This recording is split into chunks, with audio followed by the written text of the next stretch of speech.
دروز community کون ہے؟ دروز ایک مذہبی اور نسلی اقلیت ہے جو مشرق وسطیٰ کے چند مخصوص علاقوں میں آباد ہے، خصوصاً لبنان، شام، اسرائیل، اردن۔ دروز لوگ ایک خاص عقیدے کے پیروکار ہیں جو اسلام کی شاخ اسماعیلی فرقے سے نکل کر 11ویں صدی میں وجود میں آیا۔ یہ ایک خفیہ اور باطنی مذہب ہے جس میں کئی مذاہب اور فلسفوں جیسے اسلام، یونانی فلسفہ، ہندو مت کا امتزاج پایا جاتا ہے۔ ان کا مقدس متن کتاب الحکمہ یعنی کتاب حکمت کہلاتا ہے، لیکن یہ عام لوگوں کے لیے دستیاب نہیں۔ صرف مخصوص افراد ہی مذہب کی تعلیم حاصل کرتے ہیں، خدا پر یقین رکھتے ہیں، مگر ان کا تصور خدا روایتی مسلمانوں سے مختلف ہو سکتا ہے۔ یہ تناسخ ارواح پر یقین رکھتے ہیں۔ دروز نہ نماز پڑھتے، نہ رمضان کے روزے رکھتے ہیں اور نہ ہی ظاہری مذہبی شعائر جیسے حج، زکوٰۃ وغیرہ ادا کرتے ہیں۔ ان کا مذہب زیادہ تر باطنی اصولوں پر مبنی ہے۔ دروز خود کو مسلمان نہیں بلکہ محدثین توحید پر یقین رکھنے والے کہتے ہیں۔ انہوں نے ہمیشہ اپنی شناخت اور کمیونٹی کو محفوظ رکھنے کے لیے سماجی الگ تھلگ طرز زندگی اپنایا۔ یہ کمیونٹی عموماً تعلیم یافتہ، نظم و ضبط رکھنے والی اور وفادار سمجھی جاتی ہے، خاص طور پر لبنان اور اسرائیل میں جہاں دروز افراد فوج اور سیاست میں نمایاں کردار ادا کرتے ہیں۔ شام کے جنوبی علاقے السویدہ میں دروز بڑی تعداد میں آباد ہیں۔ خانہ جنگی کے دوران انہوں نے ایک محتاط رویہ اپنایا، نہ مکمل حکومت کے حامی بنے اور نہ ہی شدت پسند باغیوں کے۔ دروز اور بدو دونوں شام کی سوسائٹی کے اہم ستون ہیں، لیکن جب ریاست کمزور ہوتی ہے تو پرانے نسلی اور قبائلی جھگڑے دوبارہ ابھرنے لگتے ہیں۔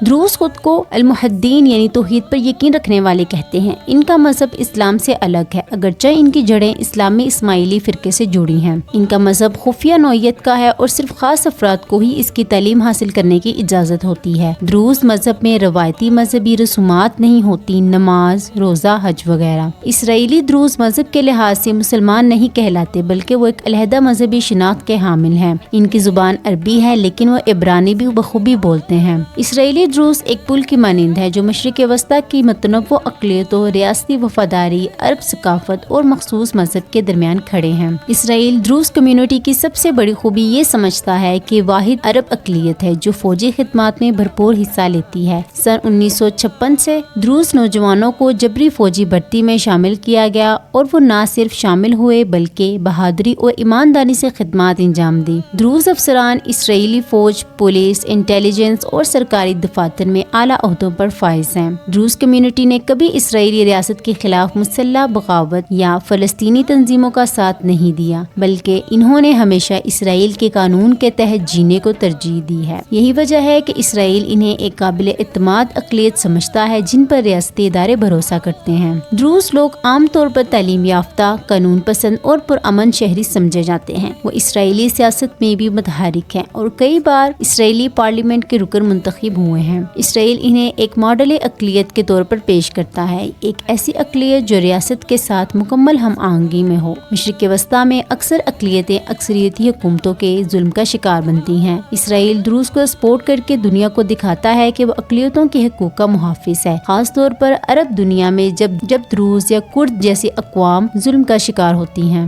دروز اور بدو کیوں آپس میں لڑ رہے ہیں؟ السویدہ جنوبی شام کا وہ علاقہ ہے جہاں دروز اقلیت کی اکثریت آباد ہے۔ یہاں کی اکثریتی دروز آبادی نے خانہ جنگی کے دوران ایک حد تک غیر جانبداری اختیار کی، جبکہ آس پاس کے صحرائی علاقوں میں بدو قبائل آباد ہیں جو خانہ بدوش طرز زندگی رکھتے ہیں۔ دروز اور بدو قبائل کے درمیان تاریخی دشمنی موجود ہے۔ پانی، چراگاہ، زمین اور قبائلی جھگڑے صدیوں سے ان کے درمیان کشیدگی کا باعث بنے رہے ہیں۔ 2018 میں داعش نے السویدہ میں حملہ کیا جس میں 250 سے زائد دروز مارے گئے۔ دروز کمیونٹی کا الزام تھا کہ حملے میں بعض بدو قبائل نے دہشت گردوں کو مدد فراہم کی۔ یہ واقعہ اعتماد کے تابوت میں آخری کیل ثابت ہوا۔ شام میں جاری معاشی بحران کی وجہ سے اغوا، برائے تاوان، منشیات کی اسمگلنگ، چوری اور ڈاکہ جیسے جرائم میں اضافہ ہوا اور دروز کمیونٹی نے ان جرائم کا الزام بدو گروہوں پر ڈالنا شروع کر دیا۔ شامی حکومت اب بھی السویدہ پر مکمل کنٹرول حاصل نہیں کر پائی، جس کی وجہ سے مقامی ملیشیائیں اور قبائلی گروہ اپنی طاقت کا استعمال کر رہے ہیں۔ بدقسمتی سے ان کا نشانہ بن رہے ہیں عام شہری۔ چند مقامی دروز اور بدو عمائدین نے صلح اور ثالثی کی کوششیں کی، لیکن سیاسی مفادات، اسلحے کی بہتات اور ریاستی غفلت نے ان کوششوں کو کامیاب نہ ہونے دیا۔ دروز نوجوان ہتھیار اٹھا رہے ہیں، بدو قبائل اپنی خود مختاری کی بات کر رہے ہیں۔ شام میں فرقہ واریت، قبائلی جھگڑے اور غیر ریاستی طاقتیں ملک کو مزید تقسیم کی طرف دھکیل رہی ہیں۔ شام میں دروز اور بدو قبائل کا تنازع صرف دو گروہوں کا جھگڑا نہیں، یہ ایک ایسے ملک کی کہانی ہے جو خانہ جنگی، فرقہ واریت، معاشی بربادی اور بیرونی مداخلتوں سے تباہ ہو چکا ہے۔